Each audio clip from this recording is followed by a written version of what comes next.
Arrestation du député national Fidèle Babala, la CPI est-elle allée très loin?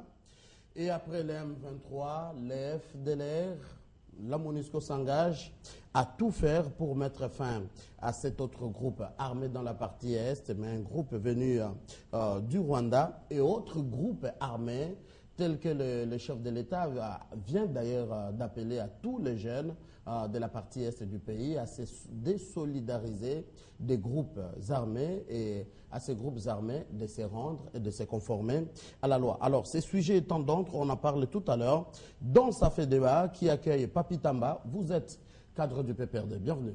Je suis membre du PPRD. Membre du PPRD. Christian Choukourou, vous êtes politologue, un acteur politique indépendant. Bienvenue. Merci. Billy Kambale, vous êtes cadre de l'UNC, parti de l'opposition. Cher Vital Kamere, bienvenue. Merci. Monsieur Bouddha, vous êtes de Parécopap. Rappelez-nous encore Parécopap. Ça veut dire? Parécopap, c'est la coalition des résistants patriotes congolais, BAR, Parti du peuple. Parti du peuple. Alors, vous êtes, c'est un parti de la majorité présidentielle. Absolument. Il faut bien préciser. Ouais. Alors, ça fait vraiment débat. On commence avec l'affaire Babala ou la CPI? Babala. Babala, d'accord. Est-ce que, et c'est la première question, la CPI est-elle allée très loin avec cette arrestation précipitée et un empressement quelques heures après, Babala s'est retrouvé à La Haye? Oui, d'abord, je salue les téléspectateurs qui nous suivent en ce moment. Je voudrais joindre ma voix à celle du secrétaire général de notre parti pour dire que nous sommes solidaires avec nos amis du MLC. Exact.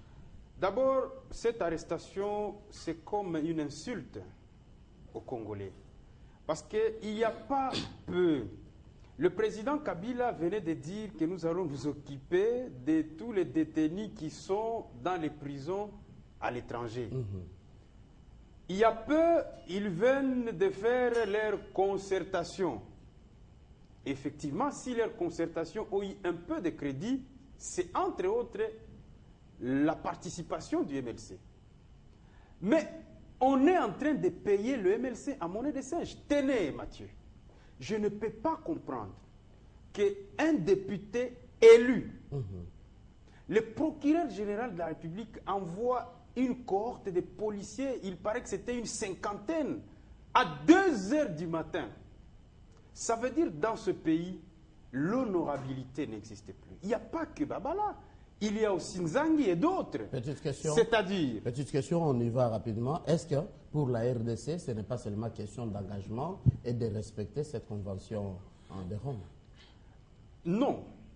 Je crois que vous avez vu même lors de la présentation de Babala à la CPI, la CPI s'est dédouanée en disant que nous ne pouvons pas entrer dans la procédure lorsqu'un État exécute un mandat de la CPI. Ça veut dire que la CPI a quelque sorte livré le procureur général de la République et les services congolais. Voilà pourquoi nous disons que ce qui s'est passé par rapport à l'affaire Babala, c'était tout simplement un rapt. Parce que la loi au Congo détermine les conditions dans lesquelles on peut arrêter. La loi détermine même l'heure à laquelle une personne peut être interpellée. Ça d'accord. Billy, donc, un instant, on va revenir à vous. C'est un débat. Alors, Papi Tamba, la CPI était-elle allée très loin ou le gouvernement congolais a livré son acteur politique? Écoutez, je vais commencer par exhorter les membres du MLC en leur demandant d'agir avec responsabilité, non pas de suivre des gens qui veulent les affoler. Monsieur Mathieu, on parle de l'interprétation de 4 personnes. C'est une procédure où la RDC n'est pas du tout concernée et 3 sont interpellés à l'étranger. Curieusement, aujourd'hui, on nous parle du cas Babala comme maintenant les cas sur les 5 personnes qui sont concernées à ce jour, c'est-à-dire plus le sénateur Jean-Pierre Bemba, comme étant le cas en trop qui va faire que ça devienne un problème au niveau de la République. Je tiens encore à préciser, 3 sont interpellés en dehors du pays. Qu'avons-nous pu observer? Et je pense l'avoir dit à plusieurs reprises, même dans le cadre d'un échange sur le net avec l'avocat de Jean-Pierre Bemba, Aimé Kilolo, qui malheureusement aujourd'hui est en détention. qu'ils ont eu 4 ans et demi. Ils ont eu, je dis bien 4 ans et demi, pour mener une contre-enquête dans l'instruction de ce qui concernait le sénateur Jean-Pierre Bemba. Au début, les gens les ont amenés dans une direction d'en faire un procès politique. Pour maintenant chercher des poux dans la tête de Joseph Kabila. Je lui ai dit qu'aucune magie du monde ne peut altérer la seule vérité qui tient dans cette affaire, c'est que Jean-Pierre Bemba, à la tête d'une force rebelle à l'époque des faits, a envoyé ses troupes ou ses milices en République centrafricaine à la rescousse de Ange Félix Patassé et que ces miliciens sont accusés d'avoir commis des sévices sur la population civile. Ça, d'accord. Les faits sont d'abord Cette vérité-là, on peut dire ce qu'on veut, ça ne changera pas. Malheureusement, au lieu de tirer les leçons, nous constatons qu'aujourd'hui, la défense de Fidel Babala reprend encore la même stratégie qui n'a pas payé. Aujourd'hui, on n'est pas magistrat au sein de la CPI par hasard. Les magistrats, pour être magistrat au sein de la CPI, il faut être magistrat de carrière et faire des preuves dans son pays. Et vous savez que ces gens-là tiennent beaucoup à leur indépendance. Sinon, la CPI n'allait pas entrer en bras de fer, où les procureurs aujourd'hui c'est une africaine, mais qui est en bras de fer avec l'Union africaine. Vous le dites savez. Que juste la RDC Je suis en train de dire ceci. Moi, au-delà de ça, je ne voudrais pas, comme nous avons pu le constater. Monsieur Mathieu, ce qui se passe est assez grave. Une défense qui s'est fait manipuler jusqu'à subordonner des témoins alors que la défense a eu 4 ans et demi pour faire une contre-enquête. Au lieu de faire la contre-enquête, ils se sont attelés à présenter les faits comme un procès politique. Les résultats aujourd'hui, c'est que malheureusement, ça fait 5 ans. Les protégés, non pas seulement qu'il est en détention, mais ils les rejoignent. Parce que les gens veulent quitter le terrain judiciaire pour commencer maintenant à spéculer, alors que les faits ne changent pas. Peut-être le temps viendra, maintenant nous allons parler de la mauvaise lecture et la mauvaise interprétation lorsqu'il faut exécuter un mandat d'arrêt. Je peux vous le dire, partout au monde, on exécute un mandat d'arrêt à 1h du matin, à 2h du matin, à 3h du matin. Nous ne devons pas faire du juridisme ou confondre les faits. Exécuter un mandat d'arrêt n'est pas une interpellation par simple remission rogatoire. Pour maintenant qu'on vienne maintenant nous dire des choses, peut-être je comprendrai que tout le monde a fait les droits, n'a pas fait les droits. Mais on devait avoir l'humilité peut-être de mieux se renseigner que de nous vendre des recettes que tout le monde qui est spécialiste dans la matière qui les suivrait comprendrait peut-être que ça pourrait ternir l'image même de notre pays. Donc nous allons revenir sur ça pour parler de ça. Moi, pour finir, si la défense de M. Fidel Babala nous suit, tout ce que je vais leur demander, c'est que de Fidel Babala comme de tous les autres, qu'ils obtiendraient gain de cause dans leur dossier, c'est en restant dans les dossiers judiciaires des faits qui leur sont accusés. S'ils veulent encore politiser les débats, ça fait 5 ans que Jean-Pierre Bemba est là par rapport à cette mauvaise stratégie. Je pense qu'aujourd'hui, qu'ils peuvent la changer. Ah voilà. Est-ce qu'il y a eu un vice de procédure, M. Bouddha, selon vous? Une arrestation, vous avez suivi la thèse de la défense des autres, une arrestation à 2 heures du matin devant les membres de la famille. La RDC aussi était-elle allée très loin en livrant quelqu'un qui est d'une aile du MLC qui ne serait pas d'accord avec le pouvoir en place? Oui, M. Mathieu, je crois qu'il faut faire la part des choses. Il faut voir les motivations de l'arrestation de M. Babala. Et il faut voir aussi, quelque part, l'interdépendance de l'autonomie des décisions de la CPI.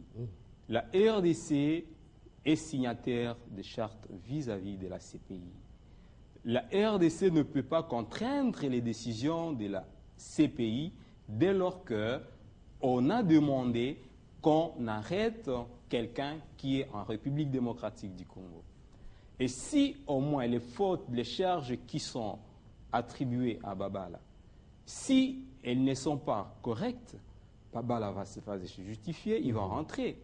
Mais si réellement il est incriminé dans la falsification, comme on l'a dit, Babala sera retenu à la CPI. C'est au Congo, on est en train de vouloir changer les choses. On ne peut pas dire une chose et son contraire à la fois. Si Babala réellement, et si c'était même un Congolais qui est impliqué dans cette affaire, si ce n'était même pas la CPI qui a demandé à ce qu'on puisse ramener Babala. Le problème, Monsieur Bouddha, excusez, je ne vous ai pas arraché la parole. Les problèmes, vous êtes de l'Est de la RDC, une victoire des FARDC. On s'attendait à ce que la CPI s'empresse à récupérer ces chefs militaires qui ont semé la terreur. On a les preuves, les rapports des Nations Unies. Mais outre la CPI, sortent cette affaire et s'empresse sur une affaire qui était déjà en cours. La CPI est-elle allée loin? Bon, la CPI n'est pas allée très loin. Parce que vous parlez de l'Est aussi, l'arrestation de certains seigneurs de guerre. Je tiens à vous montrer qu'aujourd'hui, Bosco Ntaganda est à la CPI. Oui, ce n'est même pas à l'ordre du jour, mais aujourd'hui, Bosco Ntaganda est à la CPI. Pour des faits de 2003. Oui, pour les faits de 2003. C'est parce que Bosco Ntaganda, il était tout le temps dans la forêt. Tout le temps, Bosco Ntaganda était dans la forêt. S'il fallait suivre Bosco Ntaganda dans la forêt, il fallait tuer toute la population environnante. Mais Baba, là, il est ici et on devrait le trouver, c'est un citoyen congolais qui est ici au pays. S'il est imputé de quoi que ce soit, je ne vois pas pourquoi on doit en tenir compte. Et ceux qui seront punis, ceux qui sont sur la liste de la CPI, du fait qu'ils ont commis des fautes graves, et ils seront toujours appréhendés. Si au moins ils ne fuient pas dans des pays qui protègent quand même le... Voilà. Ok. Christian Choukourou, est-ce que la RDC est-elle sortie de ces cadres du statut de Rome où vous vous dites c'est légal ou illégal, selon vous? Mais je pense pour le cas de figure, il faut situer les cas Babala dans le cadre de nos priorités. Je crois que l'affaire est tombée au moment où il ne fallait pas. C'est vrai, nous avons des engagements vis-à-vis du statut de Rome, mais de l'autre part, nous sommes en train de consolider une cohésion nationale. Je ne veux pas dire ici que cette cohésion doit consacrer l'impunité. Mais il y a quand même quelque chose qui ne cloche pas du tout dans la manière ou dans la rapidité et dans la manière dont on a arrêté un député national, s'il vous plaît. Lorsque vous lisez l'article 107 de la Constitution, à son alinéa 2, il dit ceci: aucun parlementaire ne peut en cours de session être poursuivi ou arrêté, sauf en cas de flagrant délit, qu'avec l'autorisation de l'Assemblée nationale ou du Sénat selon les cas. L'alinéa 4 dit ceci: la détention ou la poursuite d'un parlementaire, voilà, l'alinéa 3, en dehors des sessions, aucun parlementaire ne peut être arrêté qu'avec l'autorisation du bureau de l'Assemblée nationale ou du bureau du Sénat, sauf en cas de flagrant délit, de poursuite autorisée ou des condamnations. Ça, c'est la Constitution congolaise. C'est notre Constitution. On dit que la CPI serait au-dessus de cette loi. Ça a prédominance sur nos lois. Mais j'ai soulevé une préoccupation. De notre priorité aujourd'hui, c'est la cohésion nationale. S'il fallait aller dans cet angle-là, je ne demande pas au gouvernement de protéger quelqu'un qui a suborné les témoins et quelqu'un qui a falsifié les documents. Alors, au nom de quelle cohésion? La procédure, à partir du moment où la procédure a été viciée, il y a lieu d'avoir des suspicions. Ça, d'accord. Papi Tamba, en un mot, vous êtes de la majorité, un mot là-dessus. Est-ce qu'au nom de la cohésion, on peut consacrer cette impunité? Par exemple, garder un ministre, on a les preuves d'une gestion, d'une insubordination d'un ministre envers sa hiérarchie. Vous savez, la cohésion nationale a une finalité. Je pense que c'est pour ne plus consacrer, c'est pour plutôt sortir un peu des guerres répétées à l'est de notre pays. Il s'avère, M. Mathieu, que nous étions acquisés dans le cadre même de la diplomatie comme étant un pays, avec le cas Bosco Ntaganda, qui refusait d'exécuter des mandats internationaux. Or, la RDC aujourd'hui est dans une position. La RDC est dans une position des dossiers qui seraient en gestation pour des criminels de guerre qui seront traduits devant la CPI quant à ces. Nous devons être un bon exemple. Mais deuxièmement, lorsque vous parlez des faits commis sur votre territoire, vous pourrez mettre en avant l'aspect souveraineté comme la Côte d'Ivoire l'a fait. Personne ne peut être jugé deux fois pour les mêmes faits.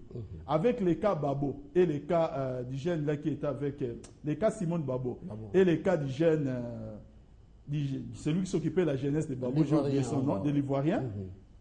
La Côte d'Ivoire a estimé, ce sont des faits, les blé goudés, commis sur les territoires et qu'il y avait déjà une action publique. Donc il n'y avait plus matière à pouvoir les extrader. Or, les faits visés, si Fidel Babala, ne sont pas commis en RDC. Comme ça a été le cas à l'époque avec Roger Lumbala. Et comme plus tard avec comment on l'appelle, Bosco Tangane. Nous pourrions présenter les raisons de la paix pour dire qu'au nom de la cohésion, au nom de la paix, nous pensons que nous pourrions nous-mêmes non pas consacrer l'unité, mais essayer d'ouvrir une action publique contre ces personnes. Alors, on vient nous demander, M. Mathieu, que vous avez quelqu'un chez nous, chez vous plutôt, que nous, Justice internationale, que nous recherchons, mais qui n'a pas commis des faits qui ont un lien avec votre territoire.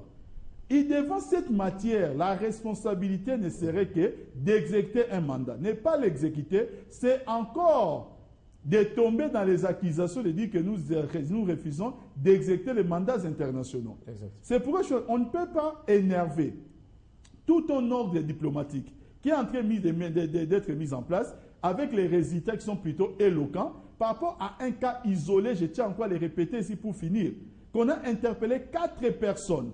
Ce que je ne comprends pas, 3 à l'étranger, ce n'est pas un problème. Qu'on interpelle les 3, Joseph Kabila ou les procureurs ne sont pas concernés, c'est normal. Parce qu'on a interpellé Fidel Babala, on veut nous parler d'une procédure qui serait viciée, et il y a des gens qui deviennent plus juristes que les procureurs. Peut-être c'est un débat entre spécialistes et nous pourrions peut-être essayer d'aborder dans le cadre d'une autre émission. Ça, Papi Tamba, d'accord. Une dernière question avant de sauter, répondez à la question, vous pouvez répondre d'accord. Pour arriver à appréhender à Babala, on apprend que les services vraiment auraient joué un grand rôle avec les services d'écoute, des appels. Pensez-vous que la CPI va s'arrêter là où la liste sera longue?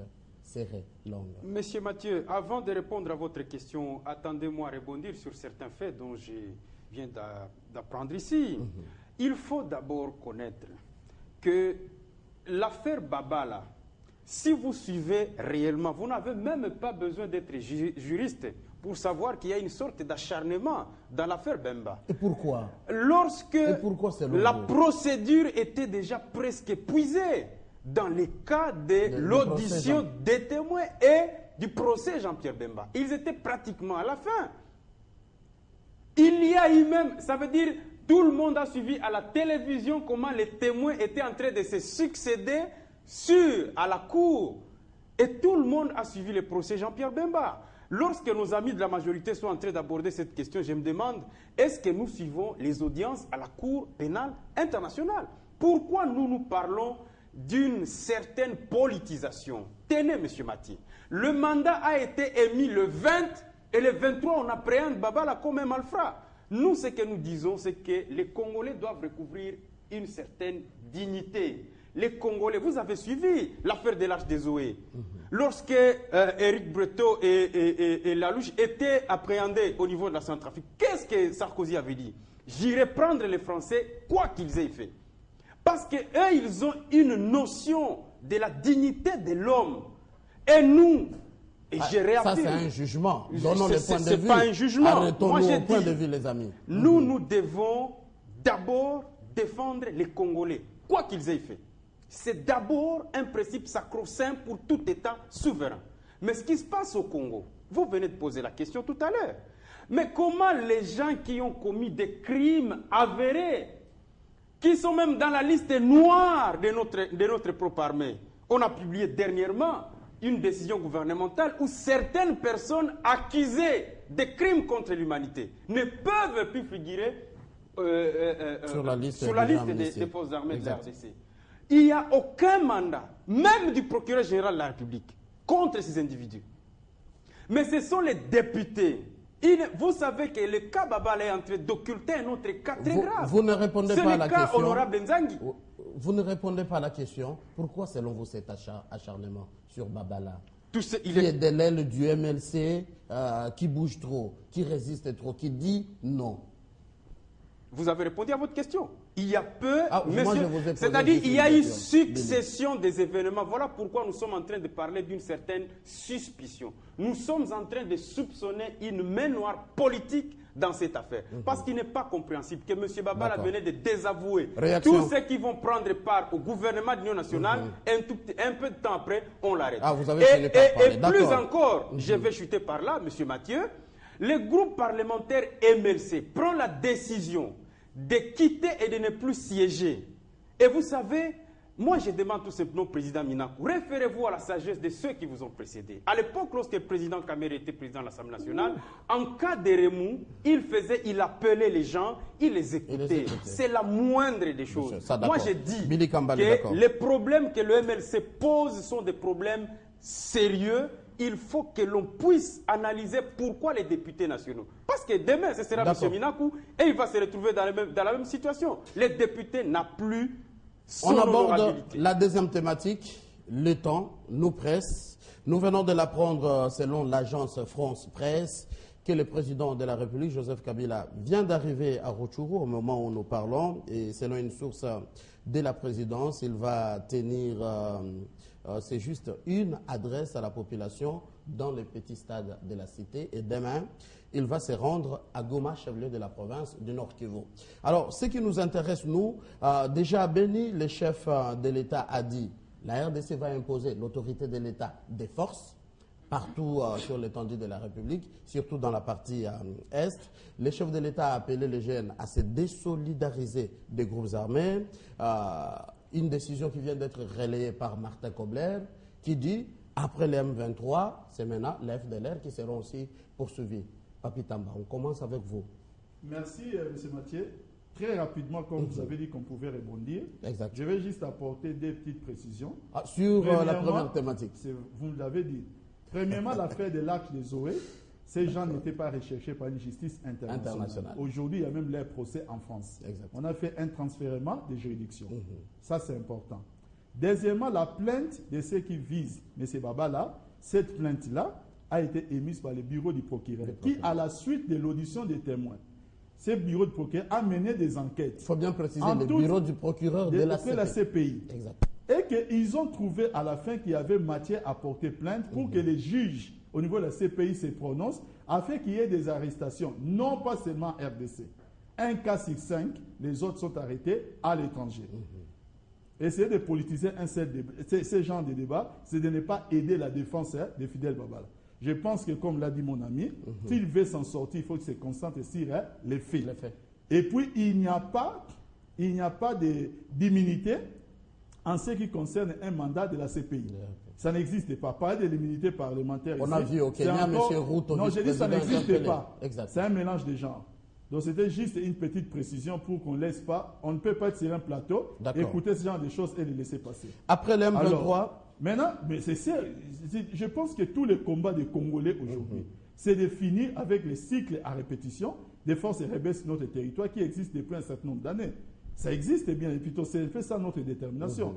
Aujourd'hui, je vois un peu le leadership et aussi la volonté affichée du chef de l'État de faire le tour, non pas par avion, par jeep, dans un coin où il y a encore tendance de dire qu'il puisse encore avoir quelques velléités de ces forces rebelles. Mais cette volonté de vouloir rassurer sa population, de dire que cette fois-ci nous ramenons la paix, c'est un autre Joseph Kabila depuis le 15 décembre 2012, où on voit la fermeté de celui qui dit que désormais, toute nouvelle tentative d'agression contre la RDC sera suicidaire. Depuis ces jours-là, plus aucune personne ne peut opposer devant Joseph Kabila une situation d'échec. Aujourd'hui, c'est un chef qui descend sur le terrain, qui les constate et qui sécurise sa population, qui les rassure. Bien entendu, avec encore ce que nous pourrions observer encore sur le terrain. C'est plutôt encourageant.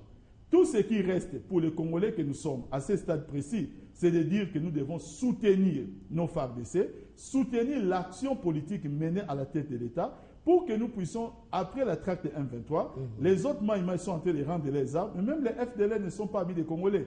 Personne n'a besoin d'eux ici. Les FDLR ont déjà été traqués dans notre pays, même à des connivences avec l'armée rwandaise. Donc l'argument qu'on nous a présenté depuis longtemps, qui était un prétexte des Rwandais, pour dire que nous logeons la force rebelle des FDLR, ne devait même plus exister. Donc ils ne sont pas nos amis. Voilà. Par écho, Papa, vous avez été bien avant, souffrez que je le dise, un groupe armé avant de devenir un parti c'est pas caché, c'est normal, lui, c'est connu. Exactement. Alors, vous aviez combattu les CNDP. Pensez-vous que ces nouveaux engagements, nouvelles avec LS, qu'on ne prête pas attention, engagement et du gouvernement de la MONUSCO, c'est de trop. C'est depuis 1994 qu'on a combattu la FDLR, on n'a pas pu. Est-ce que cette fois-ci, on peut y arriver, selon vous? Bon, je suis très convaincu que d'abord, j'allais rebondir, mais j'ai répondu plus pour qu'on puisse gagner le temps. Sinon, j'allais parler de la liste noire des militaires qui sont révoqués de l'armée et qui devraient être pris par la CPI et tout. Mais jusque-là, il n'y a pas de mandat de la CPI à ce sujet. Quand il y aura mandat de la CPI, on ne va pas tarder, on va le prendre, comme ça a été fait sur Ntaganda. Je parle de la paix du chef de l'État vis-à-vis aux groupes armés. Franchement parlant, avant même que le chef de l'État ou la MONUSCO lance un appel de reddition des groupes armés, il y a certains groupes armés qui commençaient déjà à se rendre. Je peux vous donner le cas de Nyatura.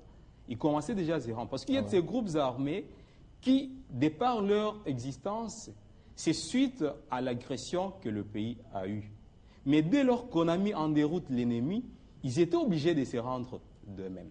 Il y a ce qui est vrai, d'autres qui se rendent progressivement, et d'autres sans oublier qui ont des agendas cachés, qui étaient peut-être des fidèles du M23, qui existent encore. Et qui continuent à résister. Et qui continuent à résister. D'où ils doivent être traqués si au moins ils ne remettent pas les armes, comme il faut, comme on les demande d'ailleurs.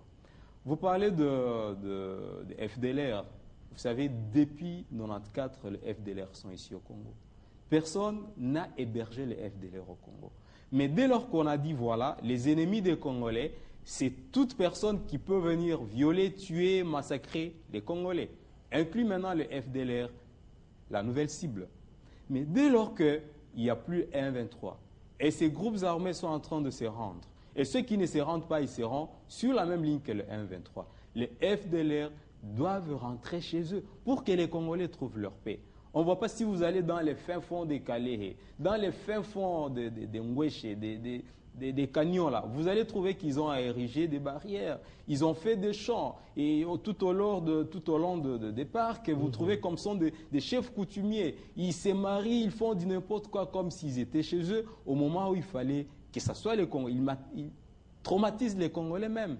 Et vous comprenez que ça ne sert même à rien de parler encore de histoire FDLR. Automatiquement, ils doivent rentrer chez eux. Billy Kambale, est-ce qu'on peut se dire que la MONUSCO veut seulement faire parler d'elle en disant, après le M23, même les FDLR seront poursuivis par la force de la MONUSCO. Pourtant, cette MONUSCO est ici au pays il y a plus de 10 ans. Je crois que si nous voulons aborder la question dans ce sens-là, nous risquons de perdre le peuple congolais, puisque la sécurité est le meilleur programme pour la pacification réelle de la sous-région et principalement de l'Est du Congo, c'est d'abord de la responsabilité du gouvernement congolais. Nous, à l'Union pour la Nation congolaise, nous avons toujours rappelé que s'il y a eu les Maï-Maï sont en fait une création du gouvernement de Kinshasa de l'époque. À l'époque, c'était le gouvernement de M. Laurent Désiré Kabila. Lorsqu'il appelait la population à l'autodéfense, lorsqu'il appelait la population à la résistance contre l'agression, c'est de là qu'est né des mouvements Maï-Maï qui s'étaient constitués dans plusieurs localités. Vous vous rappelez, ceux qui étaient à Goma se rappellent même que ces groupes de résistants avaient même assiégé la ville de Goma le 14 septembre 1999 parce que tout simplement l'idée était telle qu'il fallait résister contre l'agresseur.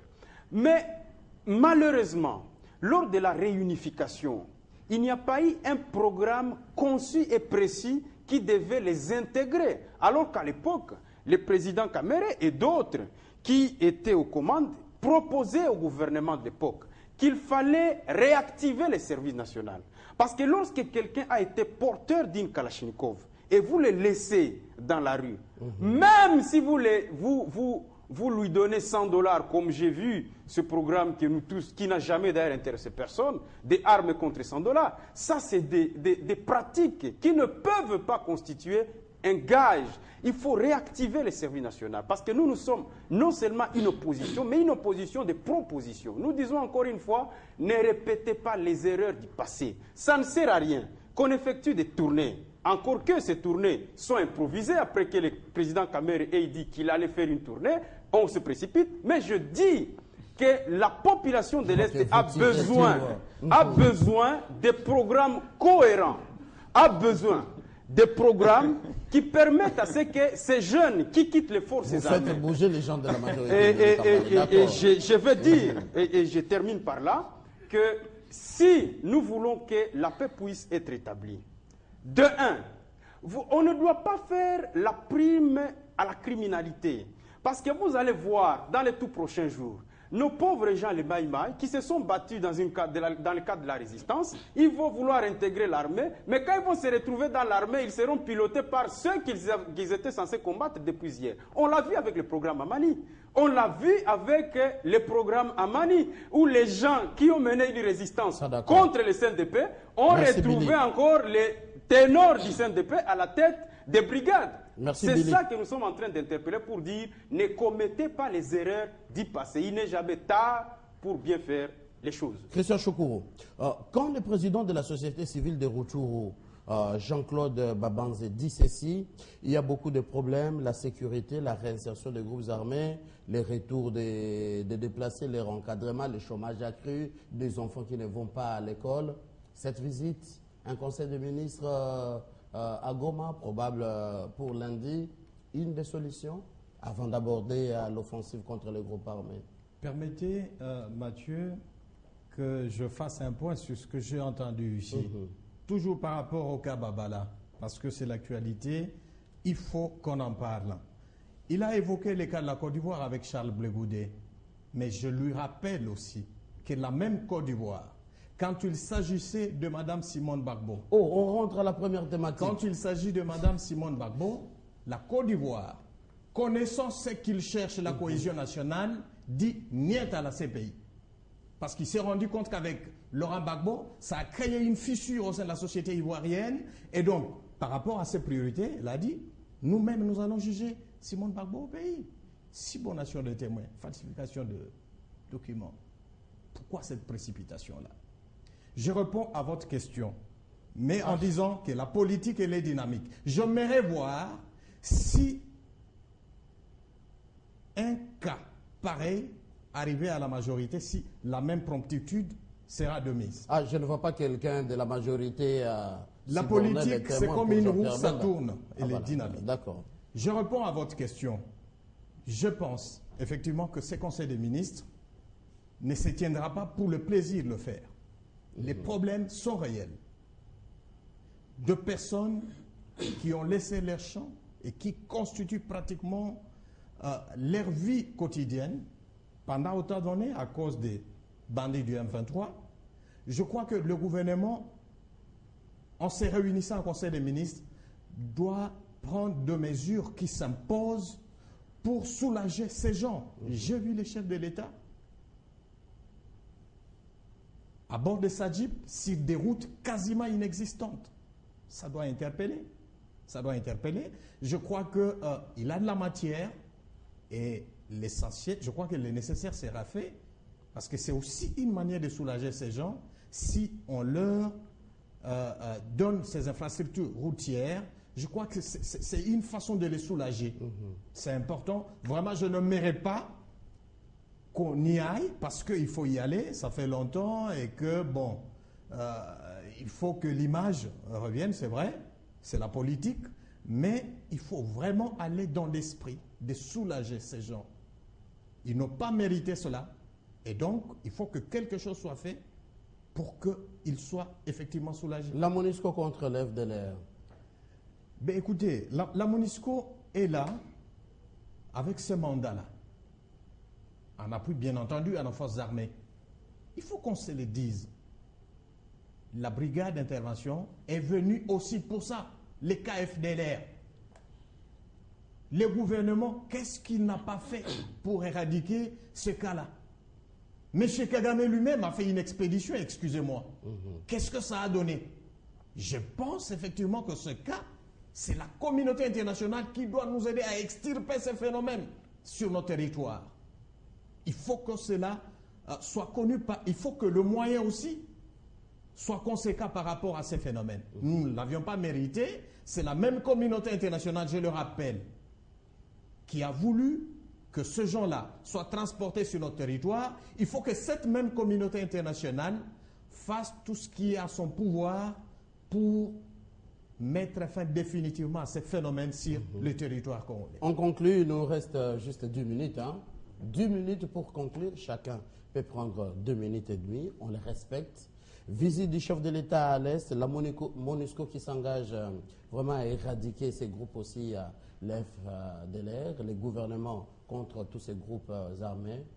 Autorité de l'État assurée ou sera imposée des forces, où on risque d'assister aux mêmes scènes. On en a vu à 98 et autres années, le passage du chef de l'État, quelques mois après, des groupes armés qui sont revenus. On est tous au Congo. Papi Taba, je commence avec vous. Mais c'est Christian Choukou. Je vous sais tellement intelligent que je sais que vous ne vous versez pas dans un mélange de genres.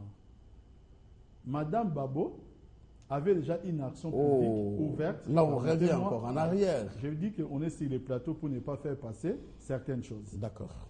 Il y avait déjà une action publique en ce qui la concernait. Le mandat d'arrêt de la CPI pour les mêmes faits est arrivé plus tard. Généralement, l'estimation en droit, parce que personne ne peut être jugé 2 fois pour les mêmes faits. Voilà pourquoi la Côte d'Ivoire a pris position pour dire que nous allons la juger chez nous. Ce n'est même pas motivé par un besoin politique de cohésion nationale. C'est une nécessité judiciaire. Comme vous connaissez le cas du juge Borrell, par exemple, où il y a un dossier d'instruction qui existait au niveau par exemple de Djibouti, et puis au niveau de la France plus tard, avec ma juge, Mme Sophie Clément. Donc je crois que, comme je suis en train de dire, nous parlons des faits qui ont quand même non pas seulement des antécédents et des jurisprudences qui existent, mais qui laissent le pouvoir d'appréciation en laissant les dossiers sur le plan judiciaire. Donc c'était juste une petite parenthèse, j'essaye de refermer. Donc nous ne devons pas faire un mélange des genres. Allons en l'Est. Alors, est-ce qu'il y a encore crainte d'une répétition de l'histoire? Écoutez, la différence par rapport à tout cela que vous devez faire observer, c'est que depuis le discours du chef de l'État le 15 décembre, les Congolais commencent à apprendre aujourd'hui qu'on a des unités d'élite, par exemple, qui étaient formées même 9 semaines, 6 semaines par là, parce que tout a été géré selon la manière de Joseph Kabila. C'est-à-dire la manière d'agir plutôt dans les secrets et dans les silences. Aujourd'hui, nous avons une armée qui peut avoir les prétentions de défendre notre territoire. On vient de l'éprouver. Maintenant, nous n'allons pas changer l'état d'esprit de ceux qui nous agressent. Le plus important pour nous, comme l'a dit le général François Olenga, ce n'est pas d'entrer dans les têtes, dans l'esprit des gens qui vont nous agresser, mais c'est d'être capable de faire quoi? D'être capable d'assurer plutôt la sécurité sur toute notre étendue. Et nous sommes en train de travailler dans ce sens-là. C'est toute la détermination de Joseph Kabila. Nous avons vu les bandits du M23 tenter une première incursion à l'arrivée du M23. À l'arrivée des Ban Ki-moon plutôt. Ils ont été repoussés par nos forces armées. Ils ont été de nouveau repoussés pendant qu'on était en plein Kampala. À telle enseigne que lorsque nous sommes allés au dernier Kampala, ça a créé l'incompréhension dans les chefs des Congolais qui ne comprenaient pas pourquoi on va retourner à Kampala, alors que nos forces armées gagnaient du terrain gagnaient plutôt des espaces sur le terrain. Donc tout cela pour dire que nous devons soutenir davantage cette nouvelle dynamique de notre armée, parce qu'une armée ne doit pas se poser des questions pour savoir si les autres ne vont plus les agresser, mais est-ce que quand nous sommes agressés, sommes-nous prêts pour essayer de sécuriser notre territoire? Billy Kambale, la répétition de l'histoire, où cette fois-ci, l'autorité de l'État sera imposée.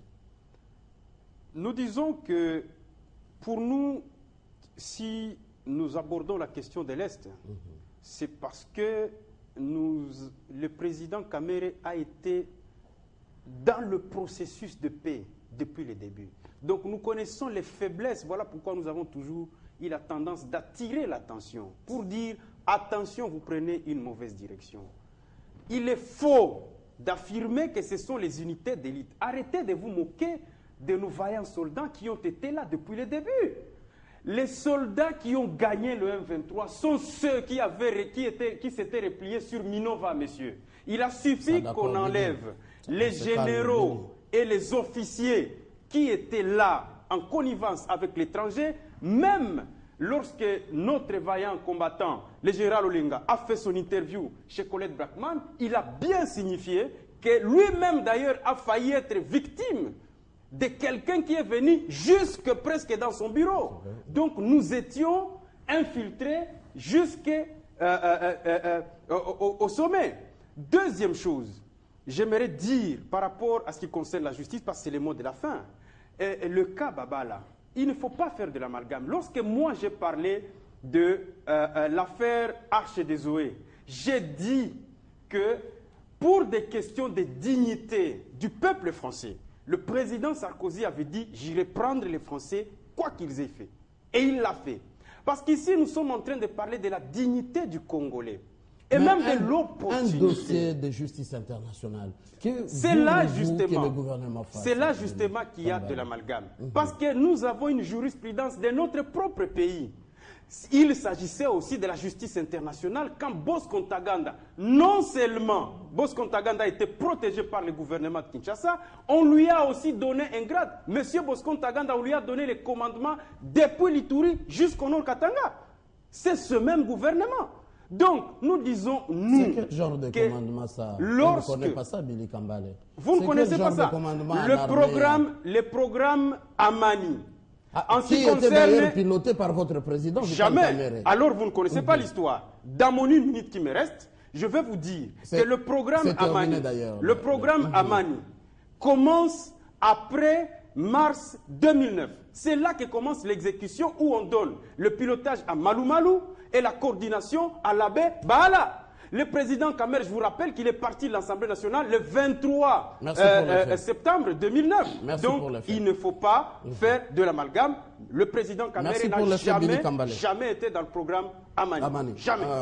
Monsieur Bouddha, en 2 minutes, il a bouffé vraiment vos 30 secondes. Oui, j'allais juste en parler sur la répétition dont vous parlez, du théâtre qu'on a connu de 1-23. Exact. Moi, je tiens, en tant que patriote, je tiens à rassurer que ça n'arrivera plus jamais. Le fait que le chef de l'État ait quitté Kisangani, il a fait la route jusqu'à Goma, demain il sera à Goma.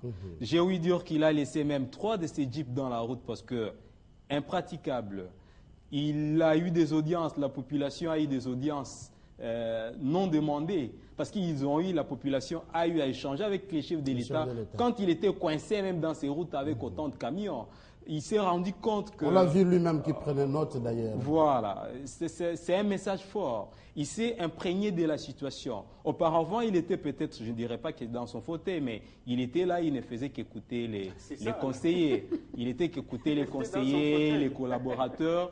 Mais dès lors que, après le départ de 1-23, il a pris la route seul, il s'est imprégné de la réalité. Je vous dis que ça n'arrivera plus. J'ai complètement foi qui dit qu'il faut seulement renforcer les systèmes sécuritaires. Exact. Il faut éveiller la conscience des Congolais. Il faut que le ministère de l'Intérieur, et aussi ce que Billy Kambale a dit, il a dit un point important, il ne faudra plus qu'on reprenne l'histoire de 2009, l'intégration de ces jeunes gens. Comment on va caser ces jeunes gens, les démobiliser? Comment on va les accompagner, les gens qui ont touché les armes hier? Mais moi, je tiens à vous rassurer que ces aventures sont finies et les réalités sont là. Je pense même que c'est la raison pour laquelle le gouvernement de la cohésion nationale n'a même pas encore fait. Parce qu'il faut dire qu'il se rassure de tout ce qui est en train de se faire. Christian Choukourou, on doit terminer en 1 minute, 1 minute 30. Je dis ceci. Si on veut que cela ne se produise plus jamais, parce que ce que nous voulons, on est fatigué avec ces cycles de violence de groupes armés. Il faut que la coopération entre notre pays et la communauté internationale soit franche. Il faut éviter toujours de cache-cache avec ces gens parce que c'est eux qui ont les moyens pour nous aider. Parce que c'est eux-mêmes qui savent pourquoi ils ont demandé à ce que ces gens puissent venir chez nous. C'est très important.